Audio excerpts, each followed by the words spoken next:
Hello friends, आज हम लोग बौद्ध धर्म का पार्ट 2 का अध्ययन करेंगे। दोस्तों, वीडियो ध्यान से देखिएगा क्योंकि वीडियो के अंत में आपको दो महत्वपूर्ण प्रश्न मिलने वाले हैं जिसका उत्तर आपको कमेंट बॉक्स में देने हैं। तो वीडियो प्रारंभ करते हैं। बौद्ध धर्म के स्रोत और त्रिपिटक के बारे में हम लोग जानते हैं। बौद्ध धर्म के बारे में विशद जानकारी हमें त्रिपिटक से प्राप्त होता है, जिसकी भाषा क्या है? पाली है। ये त्रिपिटक कौन कौन से हैं? सुत्त पिटक, विनय पिटक और अभिधम्म पिटक। और उसमें किसके बारे में कहा? विनय पिटक में क्या है? भिक्षु भिक्षुणियों के बारे में नियम बनाए गए हैं। इसे तोड़ने पर किए जाने वाले प्रायश्चितों की भी इसमें सूची है। सुत्त पिटक में क्या है? बुद्ध के धार्मिक सिद्धांत, इसको संवाद के रूप में संकलित किया गया है। अभिधम्म पिटक में क्या है? सुत्त पिटक में वर्णित सिद्धांतों के व्यवस्थित अनुशीलन के लिए आवश्यक सूचियां हैं एवं प्रश्नोत्तरी।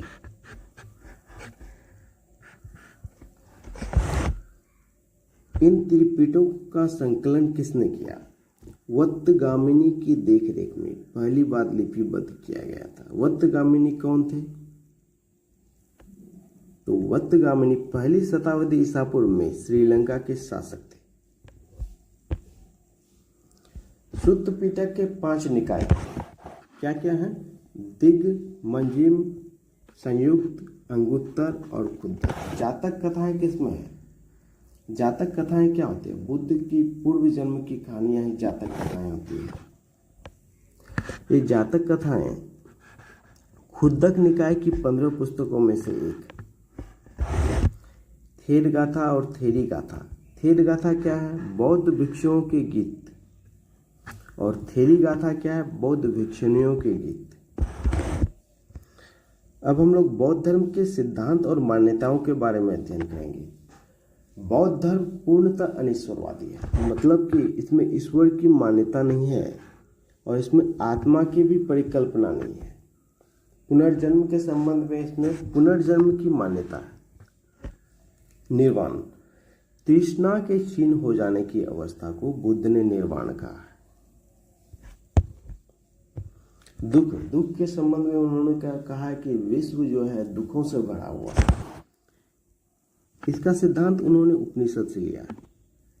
मध्यम मार्ग, बुद्ध ने मध्यमा प्रतिपदा का उपदेश दिया। मध्यमा प्रतिपदा क्या है? कहने का मतलब है कि जीवन को ना तो ज्यादा विलासिता में डुबाना है, ना तो जीवन को अत्यधिक कष्ट देना है। एक संतुलन की स्थिति बनाए रखना है, यही मध्यम मार्ग है। अब हम लोग त्रिरत्न को समझेंगे। बौद्ध धर्म में त्रिरत्न क्या क्या है, कौन कौन से हैं? तो बुद्ध, धम्म और संघ, ये त्रिरत्न है बौद्ध धर्म के। संसार के दुखों से मुक्ति हेतु बुद्ध ने 4 आर्य सत्यों का उपदेश दिया है। एक क्या क्या है?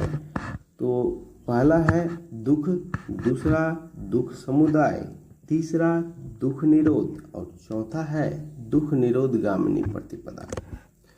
अष्टांगिक मार्ग कौन कौन से हैं? तो पहला है सम्यक दृष्टि, नेक्स्ट सम्यक संकल्प, सम्यक वाणी, सम्यक कर्मांत, सम्यक आजीव, सम्यक व्यायाम, सम्यक स्मृति, सम्यक समाधि। निर्वाण हेतु 10 शीलों के बारे में बुद्ध ने बताया है। ये 10 शील क्या क्या है? अहिंसा, सत्य, आस्तेय, अपरिग्रह, मद्य सेवन न करना, असमय भोजन न करना, सुखप्रद बिस्तर पर न सोना, धन संचय न करना, स्त्रियों से दूर रहना, नृत्यगान से दूर रहना। तो इन शीलों में प्रथम 5 शील गृहस्थों के लिए अनिवार्य और जो भिक्षुक हैं उनके लिए 10 शीलों का पालन करना अनिवार्य है। बौद्ध संघ और अनुयायी। बुद्ध के अनुयायी 2 भाग में विभाजित थे। एक भिक्षुक थे, दूसरे उपासक। तो भिक्षुक किन्हें कहा गया है? बौद्ध धर्म के प्रचार के लिए जो संन्यास ग्रहण कर लिए उन्हें क्या कहा गया है? भिक्षुक। और उपासक किन्हें कहा गया है?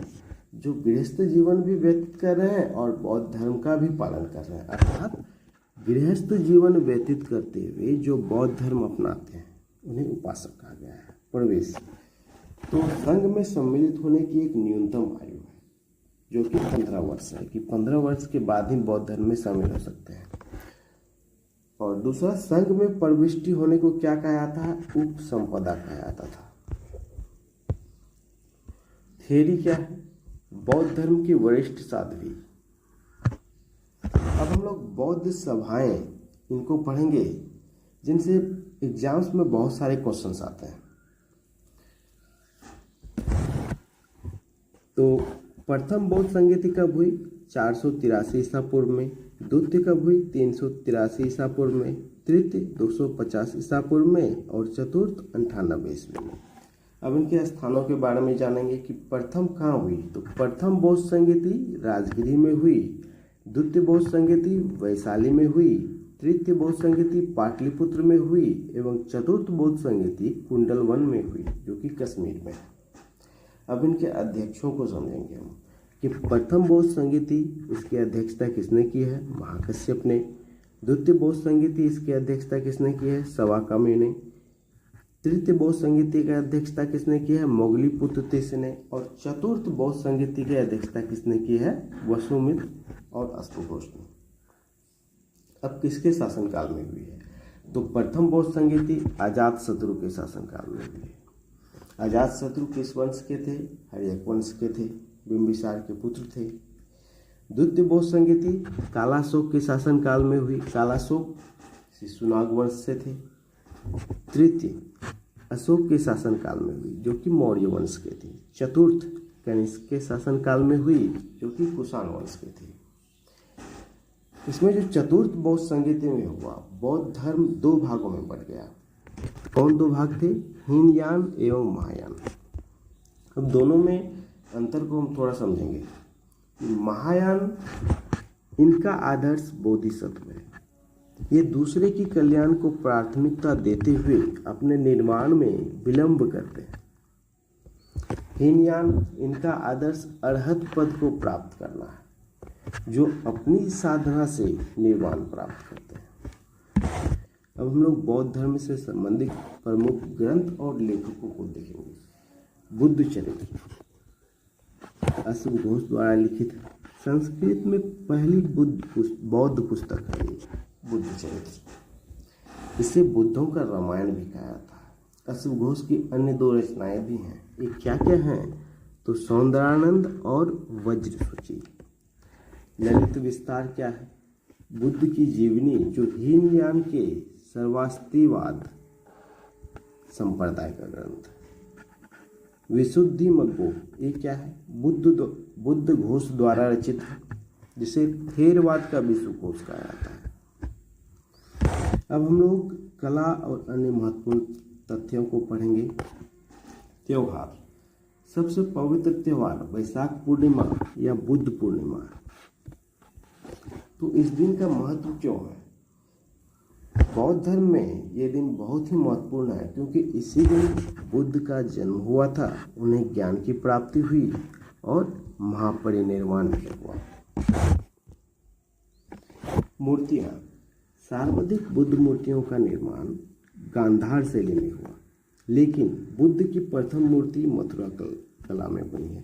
अर्थात बौद्ध मूर्तियों के संदर्भ में यदि कहा जाए तो प्रथम मूर्ति मथुरा कला में बनी है एवं सर्वाधिक मूर्तियां गांधार शैली में बनी है। बोधि वृक्ष और मंदिर। बोधि वृक्ष के नीचे प्रथम देवालय किसने बनाया है? सम्राट अशोक ने बनाया है। यहाँ की वेदिका मौर्य काल के बाद बनी और मंदिर के भीतर की मूर्तियां पाल राजाओं के समय की। धार्मिक जुलूस का प्रारंभ सबसे पहले बौद्ध धर्म में हुआ है। अब हम लोग भारत के महत्वपूर्ण बौद्ध मठों को जानेंगे, उनके स्थान के बारे में और वे किस राज्य में है। टाबो मठ, टाबो मठ कहाँ है? तबो गांव में है जो कि हिमाचल प्रदेश में आता है।